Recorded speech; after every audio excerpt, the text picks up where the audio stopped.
Is there a profit incentive for law enforcement to do this?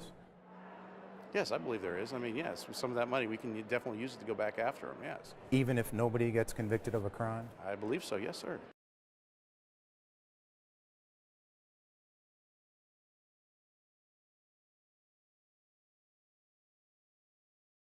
Is that a concern?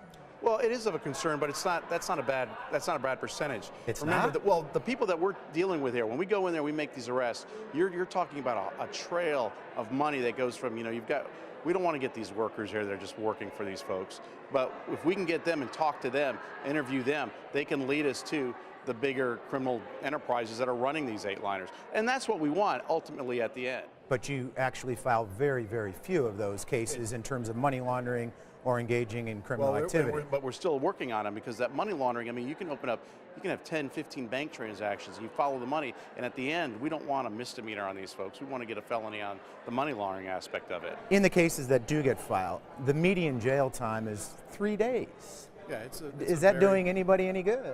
Not really, because most of these folks are going back out there and getting, if we shut down that eight-liner machine, gambling establishment, they'll go to another one. So it's a whack-a-mole game of sorts? Not quite. I mean, we're making a dent in it, yeah.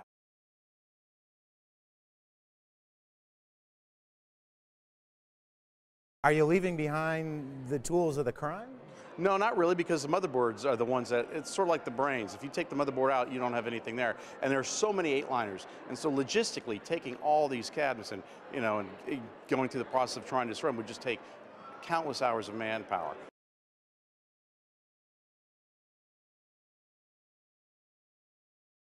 Why is that important?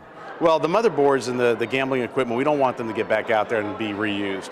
So the motherboards are sort of the brains of the unit. We're looking at these eight-lining machines. So we get rid of those, smash those, then really what you have is just a cabinet. But it's just very important. We don't want to get those things back out there. We know that there's cases where they've reused motherboards, reprogrammed them, but we're doing our best to stop the eight-lining machines, period.